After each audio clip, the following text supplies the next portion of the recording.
তো বন্ধুরা, আজকে আমাদের কাজ হবে এই বাড়িটিতে। প্রথমত বাড়িটি ভালো করে দেখে নাও এবং কি কাজ হয় অবশ্যই তোমাদের সঙ্গে শেয়ার করবো, তো দেখতে থাকো। নমস্কার বন্ধুরা, আমি রাকেশ। তো আজকে তোমাদের সঙ্গে শেয়ার করবো একটি কনসিল ওয়্যারিং এ তার ভরার ভিডিও। তো এই যে ঘরগুলো দেখতে পাচ্ছ, এগুলোতে আজকে তার ভরবো। স্টেপ বাই স্টেপ দেখাবো তোমাদেরকে যেভাবে তার ভরে থাকি আমরা ভেতরে, তো সেটাই দেখতে থাকো। প্রথমত আমাদের এই বোর্ডগুলোকে সব ভালো করে পরিষ্কার করতে হবে, ঠিক আছে? এই বোর্ডগুলো ভালো করে পরিষ্কার হয়ে গেলে এই ঘরগুলোকে প্রথমত ভালো করে পরিষ্কার করবো। কারণ হচ্ছে কি, আমরা যে তারগুলোকে ভরবো সেই তারগুলোর গায়ে এই না হলে সিমেন্ট বালিগুলো ভরে গিয়ে তারগুলো খুব তাড়াতাড়ি নষ্ট হয়ে যাওয়ার সম্ভাবনা থাকে।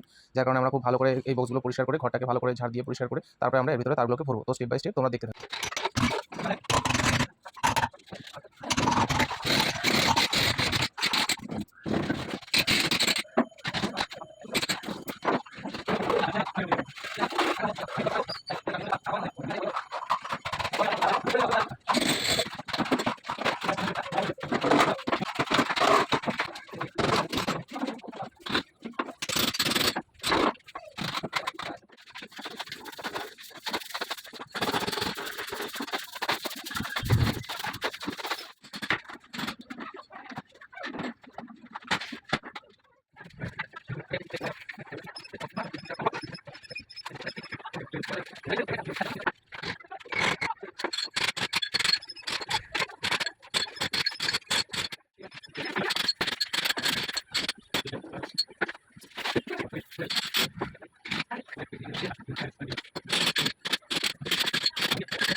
কাজ করতে করতে হাফ টাইম হয়ে গেছে। এখন আমাদের টিফিন টাইম। এই যে ভাই, আমি আর এই যে কাকা, আমরা বসে গেছি।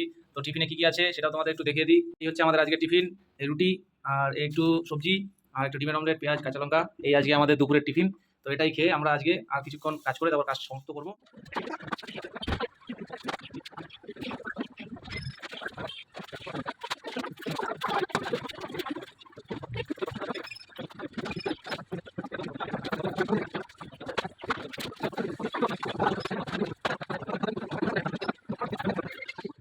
বন্ধুরা, দেখতেই পাচ্ছ প্রতিটা বোর্ডে কিন্তু তার ভরা হয়ে গেছে, একদম প্রতিটা বক্সের মধ্যেই তার ভরা হয়ে গেছে। তবে আজকে পুরো কাজটা আমরা শেষ করতে পারিনি, যেহেতু অনেক কাজ, সেহেতু আমাদের কালকে আবার আসতে হবে। তো আজকের জন্য এটুকুই দিলাম। এবং আমাদের তার ভরা হয়ে যাওয়ার পরে এই ঘরগুলোতে পুরো রং হয়ে যাবে এবং রং হয়ে যাওয়ার পরে তারপরে এগুলোর আমরা ফিটিংস লাগাবো। তো অবশ্যই চেষ্টা করবো আমি ফিটিংস লাগানোর পরে একটা ভিডিও দেওয়ার, বোর্ড সুইচ লাইট লাগানোর পরে কেমন লাগে দেখতে। অবশ্যই ভিডিওটি দেখার জন্য অনেক অনেক ধন্যবাদ তোমাদেরকে। তো অবশ্যই একটা কমেন্টসে জানিয়ে দিয়ে যাবো যে তোমাদের আমার ভিডিও কেমন লাগে অবশ্যই।